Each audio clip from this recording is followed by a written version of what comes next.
You're watching the live stream of the 2019 Global Media Forum here in Bonn. Nope.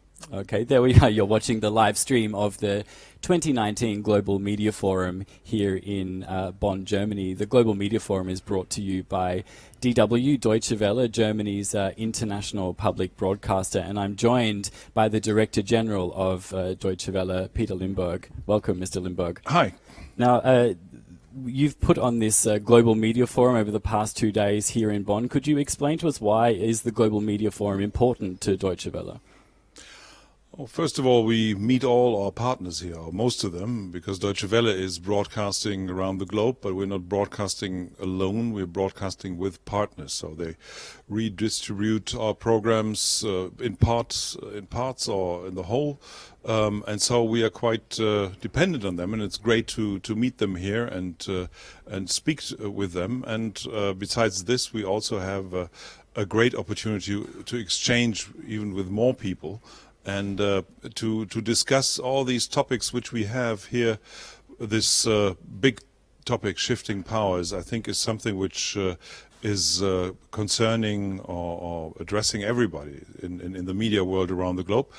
And this is the main reason to have a forum of exchange, and this works quite well for the time being. Could you explain to us what we've spent the past few days sort of trying to explain what shifting powers means? What does shifting powers from your perspective mean? Shifting powers is obviously also political. So we just had the European elections. We had a shift even more to populist parties, maybe not as big as expected, but there are now developments in the world where you see that there is shift from maybe the classical Western democratic style into a more aggressive populist nationalism. So we can talk about this very long, but just in a brief form. And the other shift is in classical journalism, which has changed by for instance, not only the internet as itself, but also the big platforms which are now into also the journalistic sphere, influencing us. They are the new gatekeepers.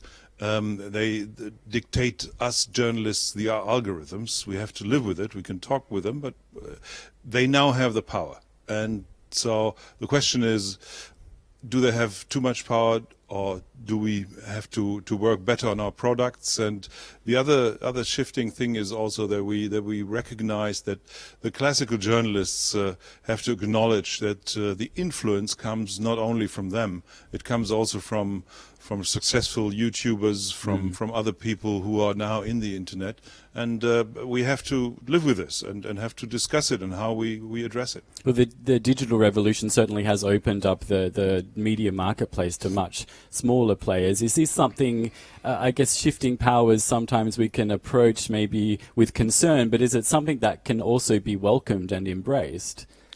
Of course. I mean, you can look pessimistic at the world and say, oh my God, things are changing, it's going to be worse.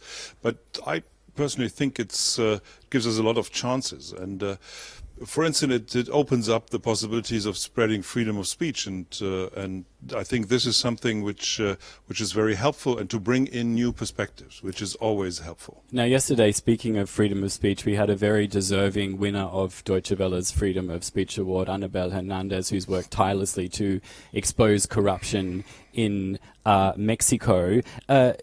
She said journalism is under threat around the world, but particularly in Mexico. What's Deutsche Welle doing to, how is it contributing its part to safeguard journalism? First of all, we have to address every time where we can publicly speak about something that free press is the air we breathe, and that freedom of opinion is just a cornerstone of democracy. And if we don't respect this, we might end up in totalitarian systems, which we can't, where we won't survive as journalists. And I think this is quite important. And on the other hand, we're trying to do this with our daily work. So to bring in a lot of opinions, to bring in new perspectives, to bring also information into spots where information is blocked or censored. So I think this is part of our daily job. And on the other hand, we have to also find possibilities to address this as a problem, because dictators, autocrats, criminals, they tend to say that everything is fine, they protect people, they guarantee security, but they don't guarantee freedom, and freedom is something which is, I think, vital for us. What I wanted to talk to you about is some of the projects that DW has. Projects like 77% and Plus 90, 77% being this show based in Africa, and Plus 90, this YouTube channel in Turkey. I guess combining the digitalization of journalism, the media landscape as we know it, and bringing more young people, young audiences on board. Could you explain a bit about that to us? Sure. I mean, there are different approaches, but what exactly combines them is that we have to address a young audience. I mean, the world is getting younger. If you look at the average age in Africa, it's about 19, 20 years old. So we have to address young people, and 77% means that 77% of the African population is under 35. This just is the reason why we took the opportunity to launch a program for these younger people. And also, I think it has something to do with give people a voice, because in Africa, traditionally, everybody listens to the old people.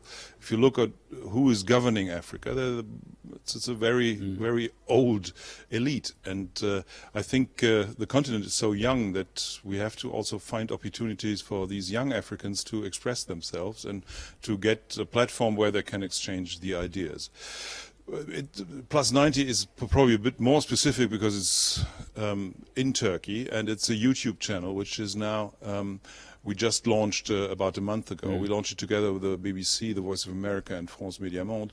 And the idea is also to enrich the Turkish media market, because the Turkish media market has been nearly destroyed by the ruling party and their president. And what we thought is that it's helpful that we can also bring in some European voices and Western voices in the discussion, and just try to do our job, which is where information is hindered to be there. And this is why we launched Plus 90. We're quite happy because we have already 60,000 subscribers and millions of viewers. So I'm quite optimistic with this. And so if you have a look, if you speak Turkish wherever you live, people, just have a look at Plus 90. It's great. Now, Mr. Limbourg, coming up very shortly, there's a session here at the Global Media Forum on some of the new realities that the media is facing. This will be coming up in around 10 minutes' time. New realities like new technologies, struggling business models for traditional media, and the undermining, I guess, like you were just saying, of journalism and journalistic values around the world. What's DW doing to face up to challenges like this? Well, there are lots of challenges, and one has to acknowledge that also with the appearance of the bigger platforms, it's quite difficult for private companies to find their market, and also to get enough revenues for their journalistic products, because at the end somebody has to live from its journalistic products. We are in a good situation that we're publicly funded as a public service station, but the normal way is that people have to gain money for their journalistic products. So I think it's vital to advise maybe also young startups in around the world how they can probably do better in marketing or whatever. So we have the DW Academy who's doing a great job in this. And of course there are lots of challenges which we can't solve all of them. But I think we are here to address, but we're not only to speak to somebody and teach people, but we're also here to listen, because the great thing about the Global Media Forum is that there are so many people from different regions, from different backgrounds, either business, philosophic, NGO, journalistic, media, whatever. It's all here, and we can really learn a lot also from our partners in the south. Mr. Limbourg, thank you very much. You're welcome. That was Peter Limbourg, who is the Director General of Deutsche Welle. Now, coming up very shortly, we have another session on some of the new realities that the media is facing, and that will be coming up very shortly on this live stream at the Global Media Forum 2019.